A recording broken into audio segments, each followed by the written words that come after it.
오늘 새벽 예배에 함께 은혜 나누실 말씀은 누가복음 18장 35절부터 43절 말씀입니다. 누가복음 18장 35절에서 43절 말씀 함께 합독하시겠습니다. 여리고에 가까이 오실 때에 한 소경이 길가에 앉아 구걸하다가 무리의 진함을 듣고 이 무슨 일이냐고 물은데 저희가 나사렛 예수께서 지나신다 하니 소경이 외쳐 가로되 다윗의 자손 예수여 나를 불쌍히 여기소서 하거늘 앞서가는 자들이 저를 꾸짖어 잠잠하라 하되 저가 더욱 심히 소리질러 다윗의 자손이여 나를 불쌍히 여기소서 하는지라. 예수께서 머물러 서서 명하여 데려오라 하셨더니 저가 가까이 오매 물어 가라사대 내게 무엇을 하여 주기를 원하느냐 가로되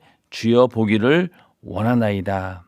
예수께서 저에게 이르시되 보아라 내 믿음이 너를 구원하였느니라 하시매 곧 보게 되어 하나님께 영광을 돌리며 예수를 좇으니 백성이 다 이를 보고 하나님을 찬양하니라. 아멘.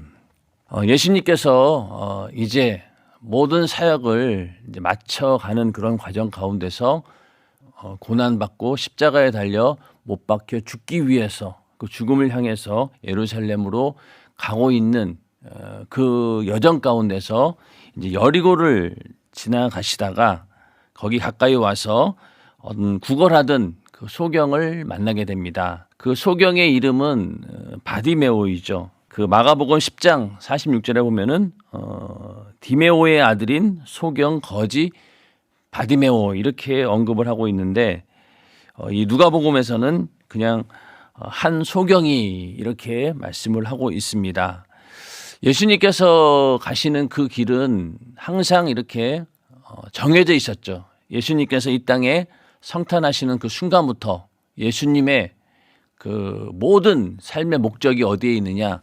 바로 예루살렘에 가서 십자가에 달려 못 박혀 죽으시고 또 부활하시는 그 하나님의 뜻을 이루는 데 집중이 되어 있었습니다.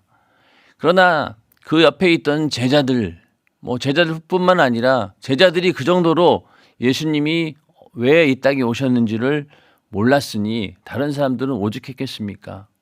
예수의 제자들도 예수님께서 내가 이제 십자가에 달려 죽을 것이다. 그런 고난을 받을 것이다 라고 3번씩이나 말씀을 했지만은 제자들은 그 사실에 대해서 하나도 깨닫지 못했다. 전혀 알지 못했다는 것입니다. 그래서 그만큼 이 인간들의 영적인 무지 속에서 자기들을 구원하기 위해서 죽으러 오신 그 예수 그리스도 그분을 전혀 알지 못하고 그런 무지한 채로 있었다는 겁니다. 그러던 중에 이제 이 바디메오를 만나게 되는 것이죠. 그래서 바디메오를 보면서 물론 이 바디메오는 이 믿음으로 눈을 보게 되는 그런 하나님의 이적을 경험하지만은 그러나 이 바디메오를 보면서 우리 인간이 얼마나 영적으로 무지한 존재인가라는 그런 사실들을 다시 한번 돌아보게 됩니다. 예수님께서 이렇게 죽으러 가는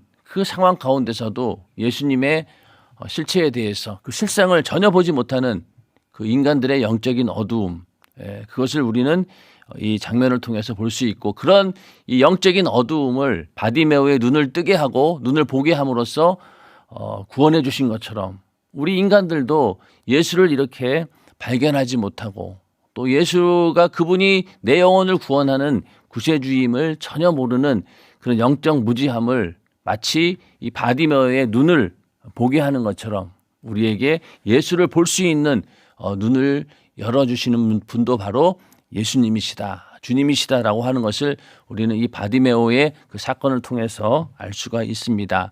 이렇게 예수님께서 가고자 하는 그 길은 항상 흔들림이 없어요. 예수님께서 죽으러 가는 그 길임에도 불구하고 고난과 순환의 길임에도 불구하고 한 번도 거기서 흔들리지를 않으십니다. 하나님께서 정하신 그 뜻대로 그대로 방향을 흐트러뜨리지 않고 정해진 하나님의 뜻대로 가는 것을 우리는 보게 됩니다. 오늘날 우리들의 신앙생활도 이렇게 주님이 흔들리지 않고 오직 하나님의 뜻을 이루기 위해서 그 뜻이 비록 고난이 오고 정말로 죽음까지도 요구한다 할지라도 거기에 절대로 굴하지 않고 오직 믿음으로 그 길을 가시는 그런 주님의 모습을 보면서 우리도 그렇게 예수님을 닮아가는 삶이 우리의 인생의 목적이라면 우리의 삶도 흐트러짐 없이 흔들림이 없이 오직 예수를 쫓고 또 하나님의 뜻을 쫓아 하나님 말씀대로 살아가는 그런 삶을 살아야 될 것입니다. 이제 2021년 임기를 마감하고 또 2022년 새롭게 우리가 직분을 또 맡았습니다. 우리가 지금 이렇게 시작하는 시점에서 반드시 우리가 명심해야 될 것은 절대로 우리는 그 주님께서 우리에게 명령하신 그 직분의 길을 걸어가는 데 있어서 한치의 흔들림도 없이 주님께서 이렇게 어떠한 상황 속에서도 흔들리지 않고 그 길을 가셨던 것처럼 우리도 2022년 한 해에는 흔들림이 없이 그 직분을 감당하는 우리 모두가 되어야 될 것입니다.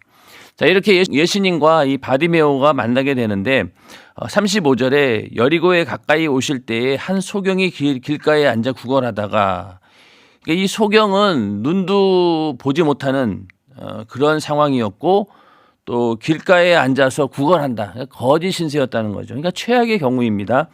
무리의 진함을 듣고 이 무슨 일이냐고 물은데 갑자기 사람들이 이렇게 어떤 무리가 지나가는 것을 이제 듣게 되었고 주위 사람들도 막 사람들이 모여드니까 물어본 거죠. 무슨 일이냐고.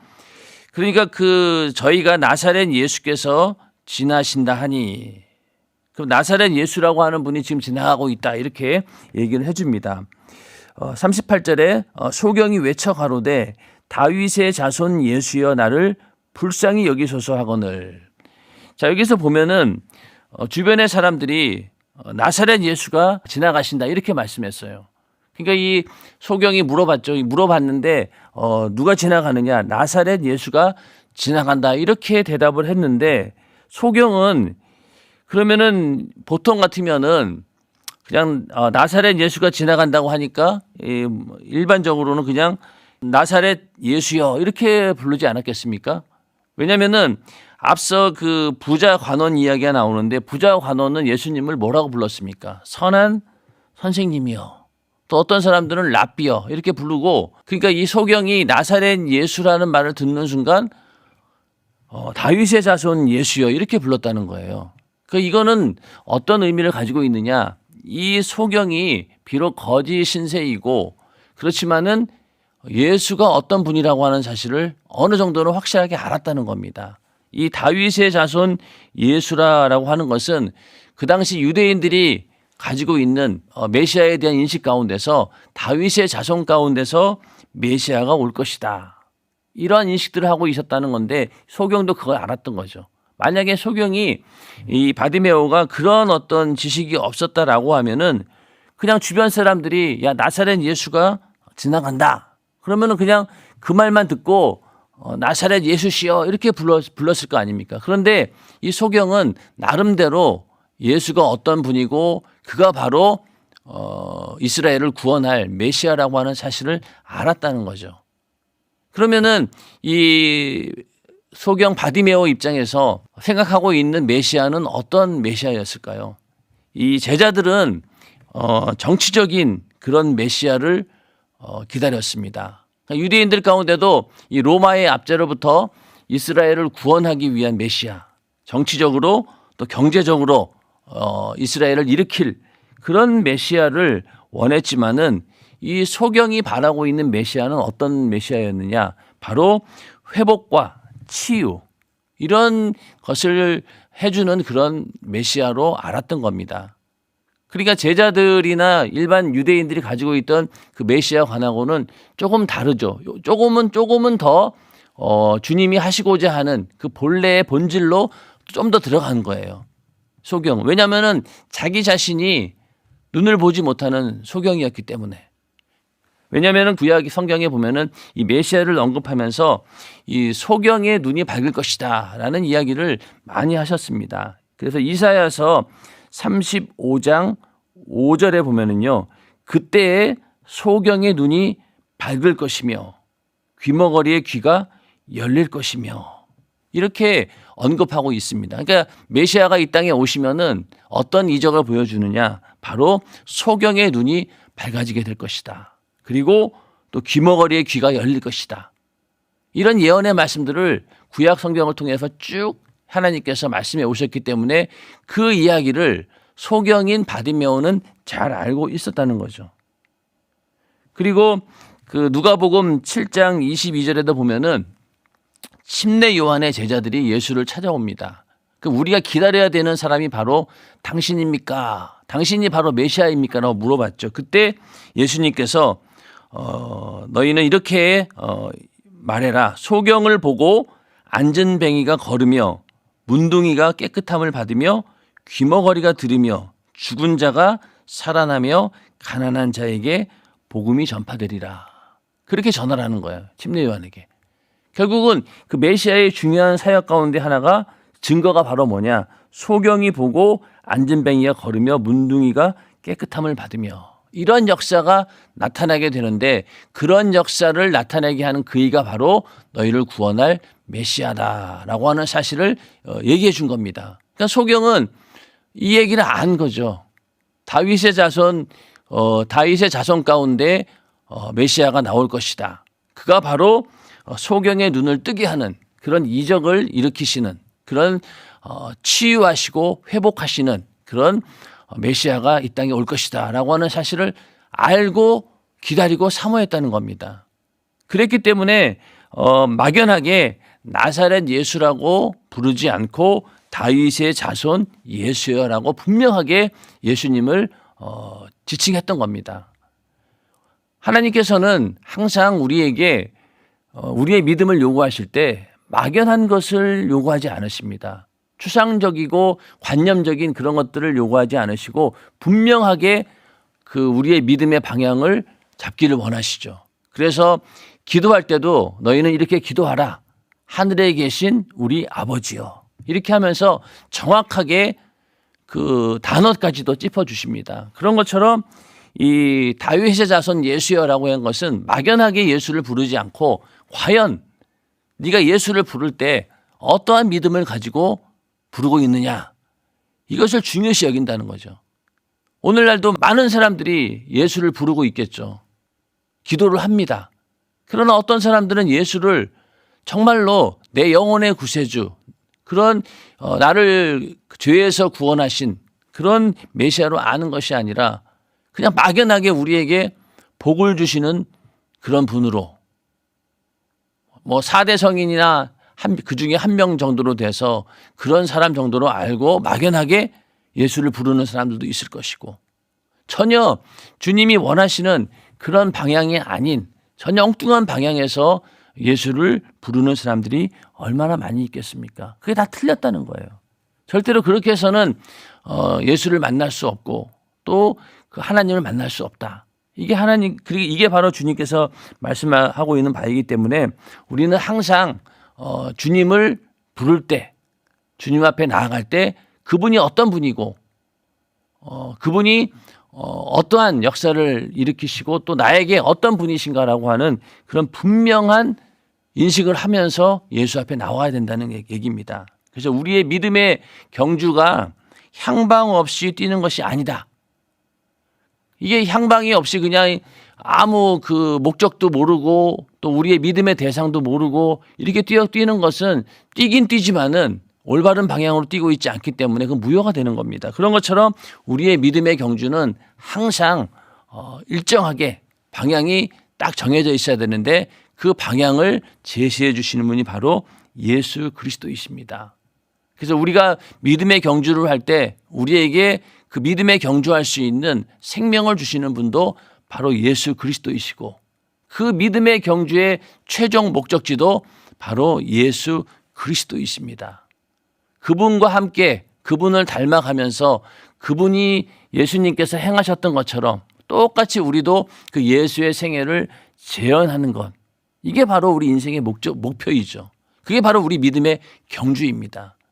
그러니까 우리는 분명하게 예수가 어떤 분이신지 예수님께서 이 땅에 왜 오셨고 나를 어떻게 구원하셨는지 그것을 분명히 알아야지만이 우리는 이 믿음의 경주에서 온전히 승리할 수 있고 하나님께서 우리에게 주시는 면류관도 얻을 수 있는 것이지, 이 방향 자체가 처음부터 잘못돼 버리면은 모든 것이 엉뚱한 방향으로 가버리게 되고 결국은 아무것도 얻을 수 없는 그런 헛된 일이 되고 만다는 것입니다. 그래서 이렇게 이 바디메오는 다윗의 자손 예수여라고 분명하게 예수를 인식하고 불렀다는 것, 거기에 예수님께서도 반응을 하게 되는 겁니다.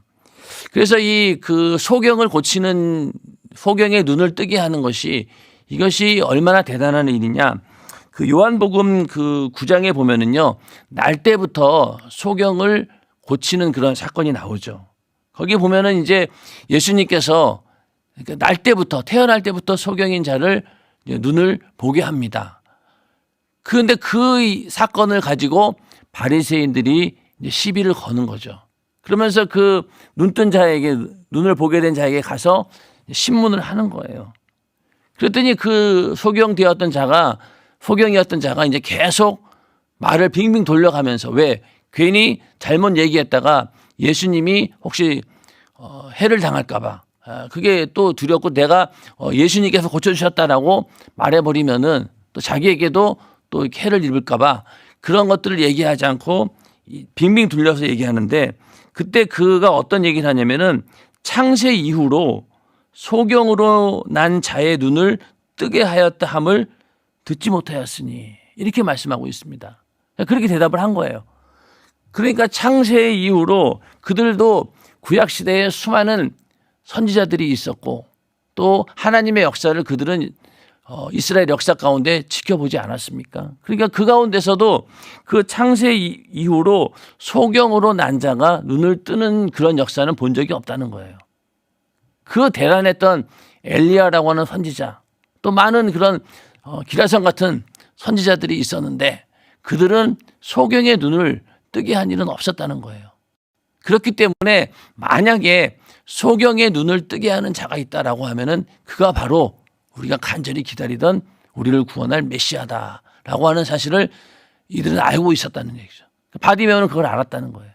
그렇게 해서 다윗의 자손 예수여라고 분명히 예수를 향해서 부르짖을 수 있었다는 거죠.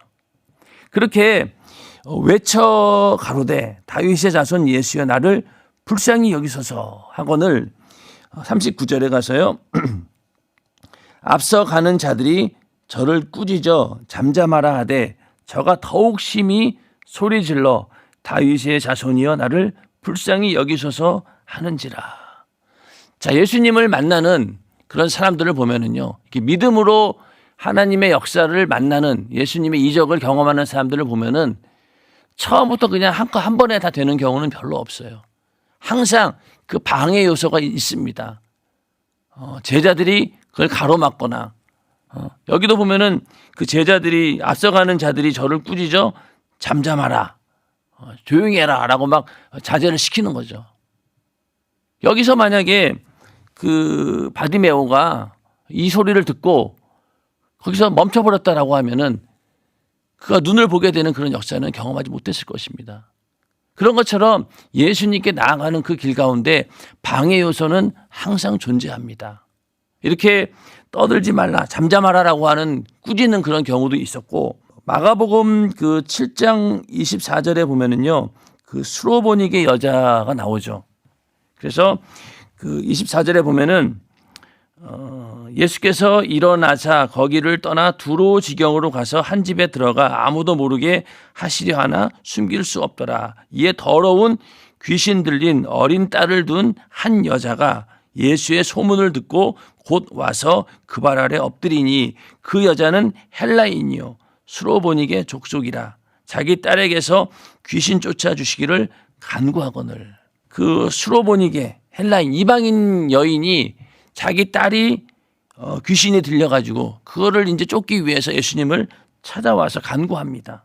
그런데 예수님께서 뭐라고 하냐면은 자녀로 먼저 배불리 먹게 할지니 자녀의 떡을 취하여 개들에게 던짐이 마땅치 아니하니라. 이렇게 정말로 인격적인 그런 모독을 당하는, 모욕을 당하는 그런 말씀을 듣고도 이 여인은 굴하지 않고 어떻습니까? 여자가 대답하여 가로되 주여 올소이다마는 상 아래 개들도 아이들의 먹던 부스러기를 먹나이다. 그 말에 예수님께서는 어떻게 말씀하셨느냐. 돌아가라, 귀신이 내 딸에게서 나갔느니라 하시미에 여자가 집에 돌아가 본즉 아이가 침상에 누웠고 귀신이 나갔더라. 하나님의 놀라운 그 역사를 또 체험하게 됩니다. 이런 것처럼 예수님께서 행하시는 그 일을 체험하는 데는 반드시 이렇게 방해 요소가 따른다라고 하는 사실입니다. 오늘날 우리들도 하나님의 역사를 기대하고 간절히 기도합니다. 그러나 그 기도가 이루어지기까지 얼마나 많은 방해 요소들이 있습니까? 외부의 환경적으로도 방해하는 방해 요소들이 있고 그거보다도 더 큰 것이 무엇이냐? 바로 내 안에서 하나님의 역사를 가로막는 주님이 일하시는 것을 제한하고 방해하는 내 안에 있는 나 자신, 이것들이 끊임없이 주님께서 일하지 못하도록 방해한다는 거죠. 바디메오도 주님께 나아가서 눈을 보게 하는 그런 회복과 치유를 얻기 위해서 주님께 나아가고 이 자기가 처한 이 절망적인 신세를 어떻게든 해결해 보기 위해서 나갔지만은 그걸 방해하는 요소들이 있었다는 거예요. 그러나 바디메오는 거기에 굴하지 않고 오히려 더욱 심히 소리질러 더 강하게 나갔다는 거예요. 이건 결국 뭐냐면은 예수만이 절대적이지다. 예수만이 내 눈을 뜨게 할 수 있다. 내 눈을 보게 할 수 있다. 그 믿음 하나가 이렇게 더 간절하게 만든 것이죠. 우리의 믿음도 이렇게 과연 예수만이 절대적이다라고 간절한 믿음을 우리가 가지고 있느냐는 거죠. 오늘 많은 예수 믿는 사람들이 예수가 절대적이다라고 말은 그렇게 하면서도 사실은 그렇지 않습니다. 돈이 또 내가 가지고 있는 권력이 또 내가 가지고 있는 인맥이나 여러 가지 사회적인 환경 이런 것들이 오히려 나를 지켜주고 나를 보호해 준다고 믿고 있지 예수님이 절대적으로 나를 구원해 주실 분이고 나를 지켜주실 분이다라고 믿지는 않습니다. 왜냐하면 내가 가진 것이 너무나 대단하다고 느끼기 때문에 겉으로는 예수님께서 지켜주시고 또 예수님께서 나와 함께해 주시면서 이 모든 하나님의 은혜 가운데 내가 산다라고 하면서도 결정적인 순간에 와서는 돈을 의지하고 내가 가지고 있는 권력과 지위를 의지하는 그런 모습들을 보면서 과연 우리가 절대적으로 예수를 필요로 하고 있는가? 그걸 우리는 다시 한번 잘 생각해 보아야 됩니다. 아무것도 없는 경제적으로도 가난하고 아무것도 의지할 것이 없는 그런 상황에서는 예수만이 절대적이라고 고백할 수는 있겠죠. 그러나 우리에게 점점 물질의 부유가 주어지고 또 먹고 살만해지고 형편이 나아지고 그러다 보면은 이런 절실함이 점점점 사라지게 됩니다. 그러면서 오히려 겉으로는 예수님만이 나의 전부다라고 얘기하면서도 실제 우리의 삶은 그렇지 않다는 거죠. 우리는 그런 삶에서 벗어나서 이 바디메오처럼 예수만이 절대적인 분이시다. 내 인생에 예수가 아니면은 아무것도 할 수 없다. 라는 그런 진정한 고백이 우리 안에 터져 나오기를 주님의 이름으로 축원합니다. 그게 되어야지만이 우리의 신앙이 예수를 쫓는 그 고난의 길이라 할지라도 능히 세상을 이겨낼 수 있는 것이지 예수 외에 다른 것들이 나를 지켜주고 나와 하는데 그것이 든든한 배경이 된다라고 하면은 그건 시작부터 잘못된 것이죠. 우리는 항상 오직 예수만이 절대적이다. 예수만이 내 영혼에 내 심령에 부유를 주시는 분이고 이 가난함 나의 이 영혼의 빈곤함을 채워주시는 분은 바로 예수밖에 없다. 이것이 우리의 가장 중요한 믿음이 되어야 될 것입니다. 이렇게 더 심하게 소리를 질러가면서 다윗의 자손이여 나를 불쌍히 여기소서 이러니까 이제 예수께서 머물러 서서 명하여 데려오라 하셨더니 저가 가까이 오매 물어가라사대. 그러니까 예수님께서 거기서 이제 발걸음을 멈추신 겁니다. 천지를 창조하신 하나님의 아들 예수 그리스도 그분의 발걸음을 멈추었다. 그분의 관심을 끌었다라고 하는 것이 얼마나 대단한 일입니까? 우리의 기도가 예수님의 발걸음을 멈추고 천지를 지으신 하나님께서 그 일에 관심을 가질 수 있도록 우리는 바디메오와 같은 그런 간절한 부르짖음으로 하나님께 나아갔을 때 우리의 그 진실함과 또 그 간절함, 또 우리의 그 믿음을 보시고 주님께서 발걸음을 멈추시고 그 문제에 귀를 기울이셨던 것처럼 우리의 이 불가능한 문제도 우리가 기도할 때 분명히 하나님께서 그 기도를 들어주시고 해결해 주실 것입니다. 그 믿음을 가지고 오늘도 기도하여서 응답의 축복을 소유하는 우리 모두가 되기를 주님의 이름으로 축원합니다. 그러면서 이제 그 가까이 이제 바디메오가 오게 되었죠. 마가복음에는 자기가 입고 있던 그 소경을 상징하는 나는 소경입니다라고 그렇게 보여주는 그런 겉옷을 내어버리고 뛰어 일어나 예수께 나왔다 이렇게 말씀하고 있습니다.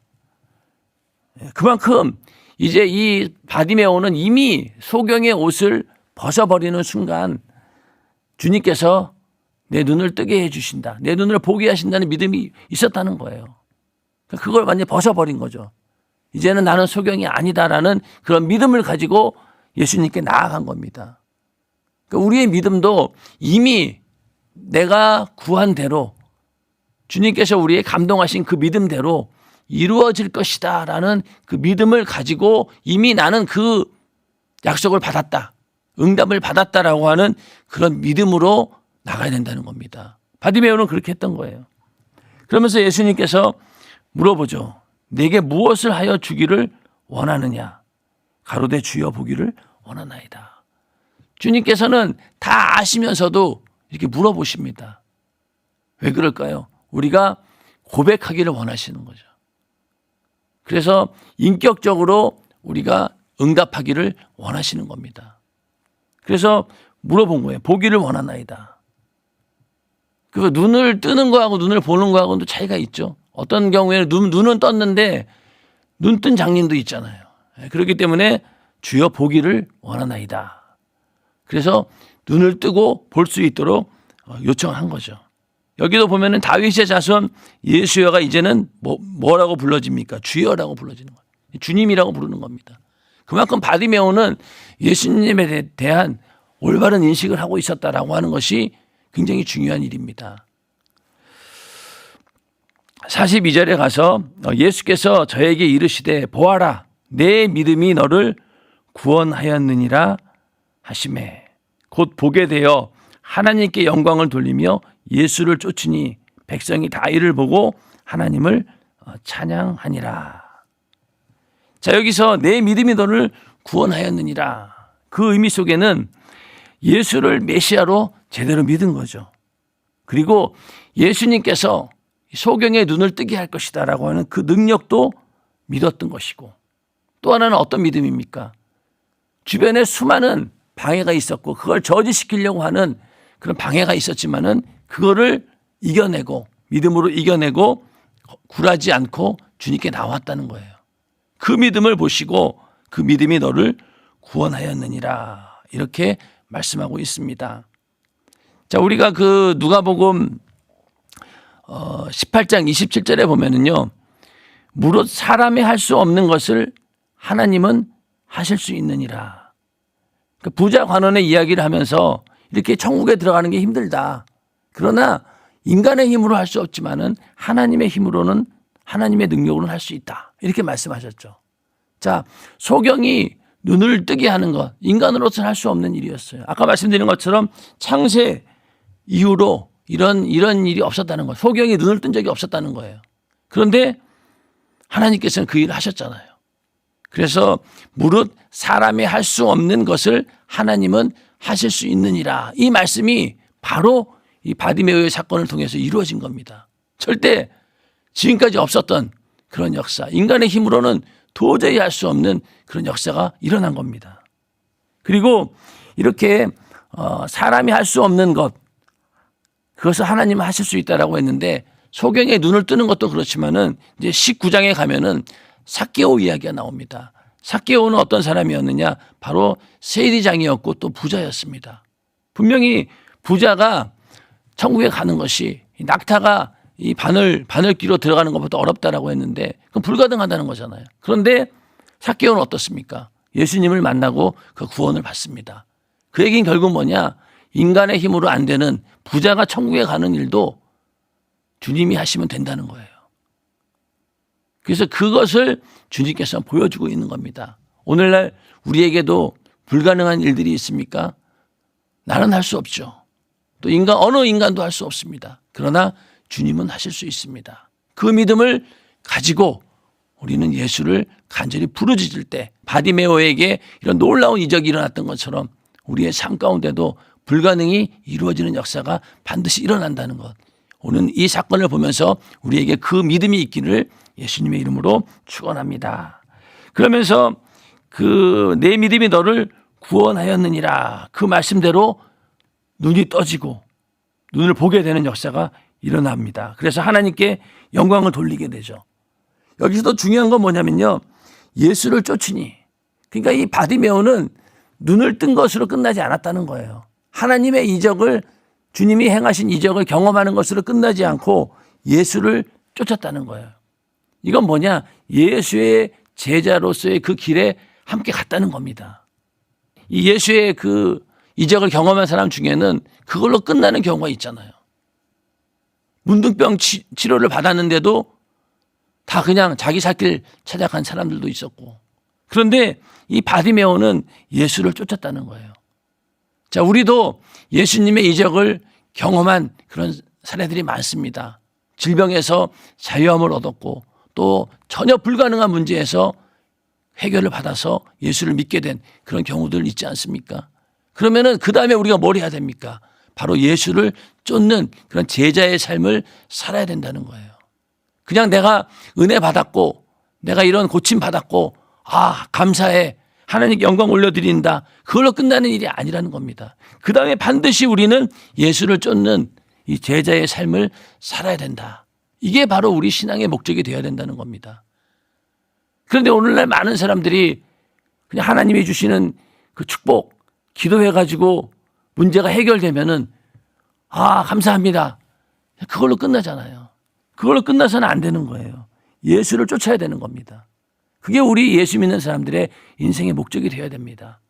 그게 바로 하나님께서 우리에게 주시는 영생의 목적이기도 합니다. 단순히 우리가 이 땅에서 하나님이 주신 은혜를 받고 그걸로 끝나는 것이 아니라 또 죽은 다음에 천국 가는 것 그걸로 끝나는 것이 아니라 우리는 반드시 예수를 쫓는 그 제자의 삶을 살아야 되는 것이죠. 그 제자의 삶 가운데는 항상 고난이 따르게 되어 있고 어떤 경우에는 우리의 목숨까지도 요구하게 됩니다. 그런다 할지라도 우리는 그 길을 쫓아가는 것 그것이 바로 주님이 원하는 바이죠. 그런데 오늘날 많은 사람들이 하나님께서 주시는 축복은 받으려고 하고 병고침도 받으려고 하고 문제도 해결받기를 원하면서도 그게 다 해결돼 주었음에도 불구하고 예수의 제자가 되려고는 하지 않습니다. 그 길은 너무나 힘들고 번거롭고 귀찮고 그러니까 안 하려고 하는 거죠. 그래서 교회에 와서 말씀 듣고 은혜 받는 것 그것만을 신앙의 목적으로 사는 사람들이 얼마나 많습니까? 그게 충성하려고 하지 않죠. 직분 감당하려고 하지 않습니다. 귀찮고 번거롭고 괜히 사람하고 부딪혀가지고 상처받기 싫다 이런 이유로 이런저런 핑계를 대가면서 직분 감당하지 않아요. 그럼 결국 뭐냐? 예수의 제자로서의 삶을 포기한다는 겁니다. 우리는 어떠한 상황에 있다 할지라도 우리는 예수를 쫓는 것 이것이 인생의 최고의 목적이 되어야 됩니다.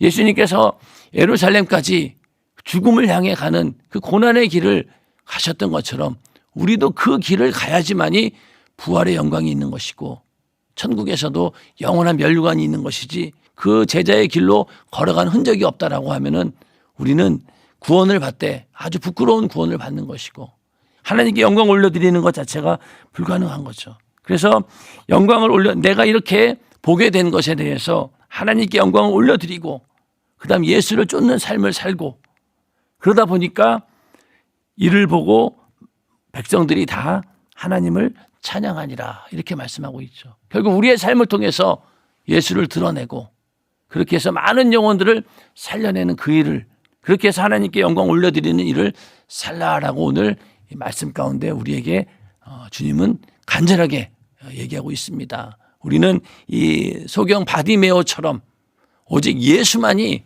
절대적인 믿음이다. 그런 믿음을 가지고 주님께 나아가서 불가능한 문제들을 해결받고 우리는 그 은혜를 받았다라고 하면 이제 예수를 쫓는 그런 제자의 삶, 목숨까지도 내어놓고 주님을 따르는 그런 삶을 우리는 살아야 될 것입니다. 2022년 이제 직분을 맡고 또 임기를 시작하면서 우리는 오직 예수를 쫓겠다라고 하는, 내가 제자가 되겠다라고 하는 그 믿음을 가지고 오늘도 하루하루 승리하는, 주님과 함께하는 그런 매일매일의 삶이 되시기를 예수님의 이름으로 축원합니다. 기도하겠습니다.